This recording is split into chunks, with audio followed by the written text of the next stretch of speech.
کیونکہ ہمیں پتہ ہے کہ شریف خاندان کی ایک تاریخ ہے، یہ کوئی چیز ایمانداری سے نہیں کر سکتے، جو بھی چیز کرتے ہیں وہ دو نمبری ہے، چاہے بزنس ہے چاہے الیکشن، جتنے انہوں نے الیکشن کروایا وہ متنازع رہے۔ اب اگر اسی کے نیچے یہ الیکشن ہونا ہے، اور یہ یاد رکھیں کہ جو ڈپٹی سپیکر ہے اس کا رول بالکل متنازع ہے، وہ اس کے اوپر بھی عدالت میں ہم گئے ہوئے ہیں، تو اس کے نیچے اور حمزہ شریف کے نیچے جس کی حیثیت نہیں اب چیف منسٹر بننے کی،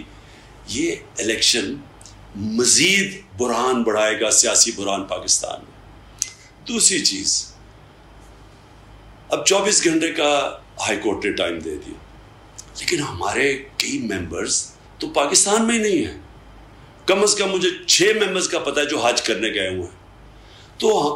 ہمارے وہ جو لوگ باہر گئے ہیں ایک دم اگر 24 گھنٹے میں الیکشن کروائیں تو ہمارے تو پنجاب میں بھی راجن پور اور دور دراز علاقے سے وہاں سے بھی نہیں پہنچ سکتے کل، تو ایک تو فری اینڈ فیئر الیکشن نہیں ہو سکتا اگر لوگوں کی حاضری نہیں لگے گی وہاں کل الیکشن میں۔ دوسرا ایک اور مسئلہ ہے،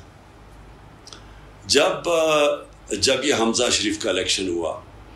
تو ریزروڈ سیٹس کے اوپر ہم الیکشن کمیشن کے پاس گئے، 5 سیٹیں تھی ریزروڈ سیٹس کی جو ہمارے خیال میں کہ پر کر دینی چاہیے تھی، ہمارے خیال میں کہ آئین کے مطابق الیکشن کمیشن کو نوٹیفائی کر دینا چاہیے تھا جب ہمارے لوٹا ہوئے 5، تو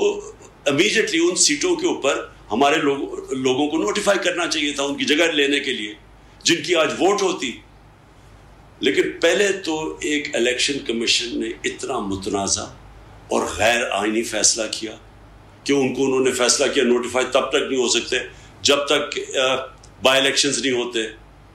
یہ بالکل قانون کے خلاف تھا۔